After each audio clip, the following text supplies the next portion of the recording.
When Dave McElhenney isn't traveling through the Turkana Desert, he spends countless hours coordinating his Kenyan drilling team and fundraising from the comforts of home. Zeddies and the boys are doing fine then? From halfway around the world, he and Gary are responsible for keeping their operation running. No easy task, as funds can easily dry up. Because of the remoteness of the Turkana region and the expense of getting the goods or the equipment transported up to Turkana, it's around $15,000 is what we're looking at per well. You know, so the simple math is between $120,000 to $150,000 just to keep the drilling program going.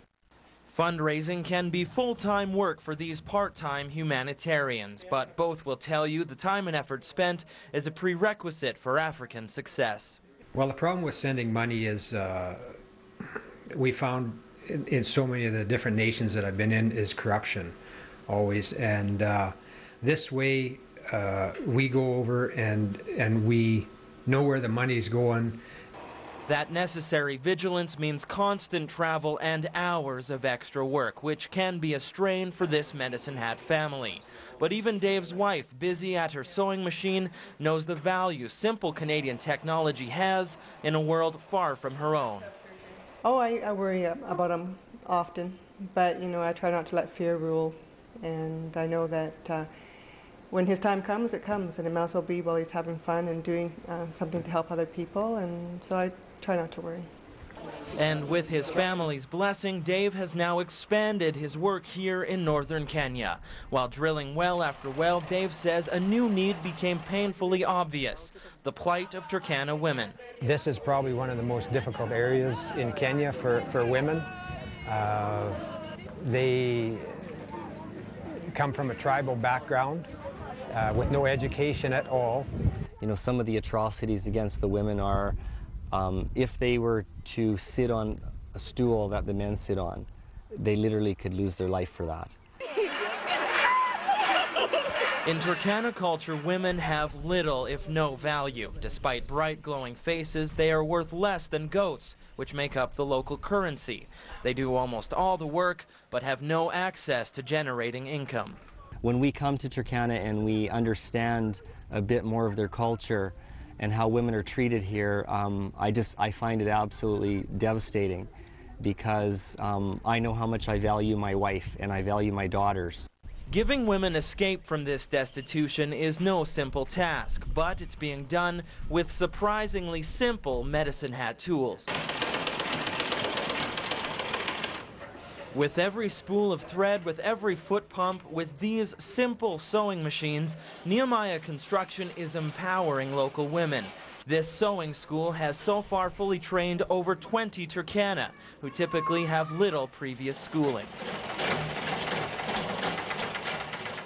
Ni ngumu kabisa, maana wakati mwingine unatafuta, wakati mwingine unakosa kwa sababu sina elimu, huku makibarua mingi ni ya watu wenye wamesoma. Sasa unaona kupata chakula ni shida. It's been a journey. Sometimes we wish things happened a little quicker than they have been, but after coming here for 04-05, we finally were able to, we had some sewing machines donated to us from a gentleman in Medicine Hat. With these Medicine Hat machines, women are learning how to generate income for the first time, and the difference it makes is plainly written on their faces. Ni asante kwa sababu kama wangenisaidia singekuwa vile nimefika sahi. Naona kwamba itanisaidia katika mahitaji yote, watoto wangu hawatatembea uchi, na pia itanisaidia kwa njia ya pesa, hata pia watoto wangu watasoma kupitia hii kazi. Now, it only takes about $500 Canadian per month to fund this entire operation. All of that is coming from Alberta, much of it donated from Medicine Hat. Well, it's actually quite an impact on my life just to think that a couple of guys from Medicine Hat can be making a difference out here in the desert. And to see the women, I think there's been 21 graduates so far, and the school this year is 13 more. And yeah, it's just really touching to be able to come and just see that they're trying to make a difference in their own lives. It's just another example of how a small piece of Medicine Hat can create a massive impact. It's more than just needles and fabric. Nehemiah Construction is weaving a bright future for those whose lives hang by a thread. Everybody looks always at us, Gary and myself, as the people that are doing this, but it's really a whole team that are behind us in Medicine Hat. And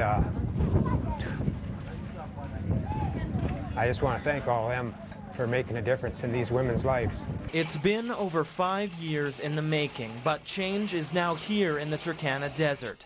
By combining all three main aid efforts, these Medicine Hat men say their ultimate goal is being achieved. It's pretty tough to wake up every morning with no hope. And I believe by bringing them water, bringing them some education, bringing them a way that they can maybe provide for themselves in the gardens, that's a way of bringing hope to these people. This hope is a big change, and it comes with just a touch of Medicine Hat.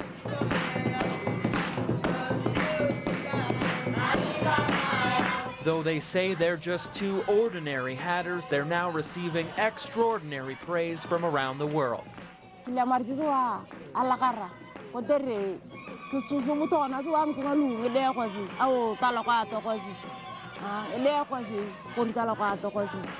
And for these two local men, the sacrifice is worth all this and more. But the biggest thing that's important for us is that when we go home, that we don't forget about these people, and we don't forget about their plight, and that we would do whatever possible we can to help them. It's a Medicine Hat promise transforming the Kenyan desert. It's turning desperation to dancing, giving liquid life to a region seemingly too dry for tears.